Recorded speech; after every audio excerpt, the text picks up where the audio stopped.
Hello, bachcho. Let's read out the questions. Question says, in 5 minutes, a body cools from 75 degrees Celsius to 65 degrees Celsius at a room temperature of 25 degrees Celsius.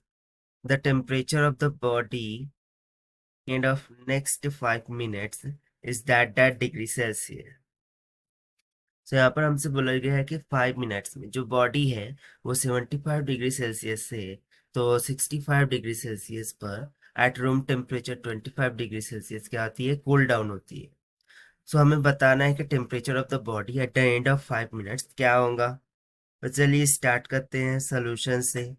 But before of its let's talk about the key concept which we are going to use here for this question.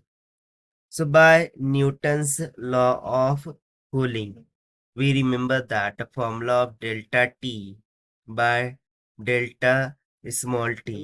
This is equals to minus K of into the bracket T average minus of Ts के equal होता है। यहाँ पर delta T change in temperature, delta small T वो change in time को represent करेंगे। A temperature coefficient, T average average temperature और T S ये रूम टेम्परेचर को इंडिकेट करता है।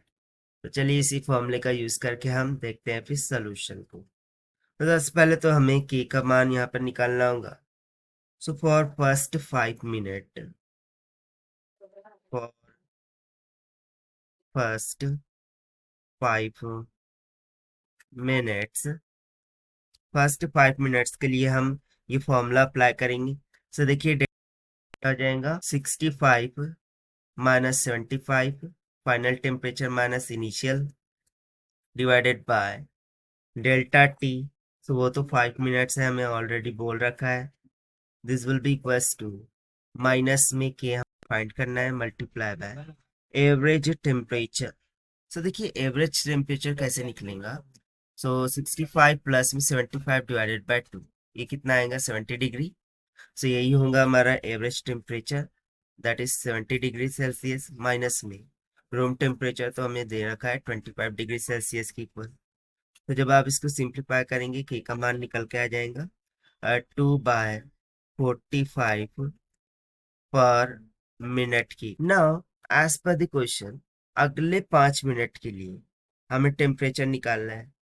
सो उसके लिए हम क्या कर लेते हैं कि let the temperature of the body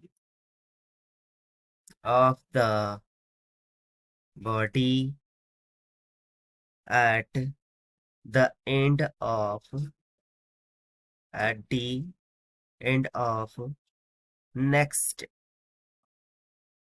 5 minutes be T degree Celsius. अब हमने मान लिया है कि जो नेक्स्ट 5 मिनट्स है उसके लिए टेम्परेचर क्या है, T डिग्री सेल्सियस है।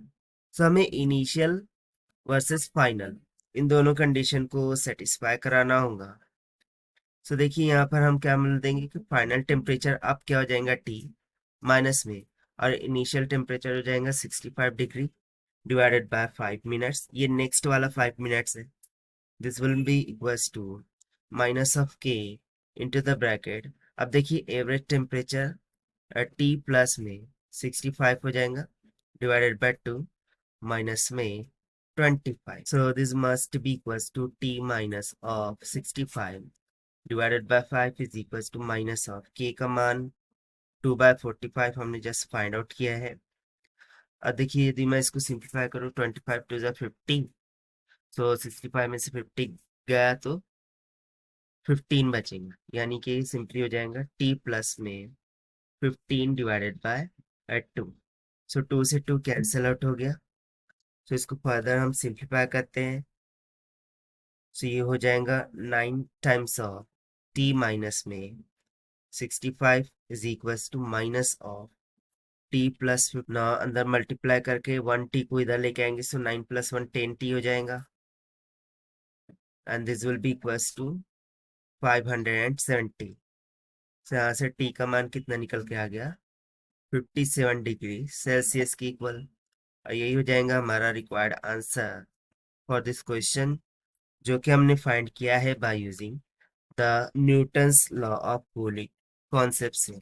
So this is the required solution. I hope you understand it well. Best of luck. Thank you.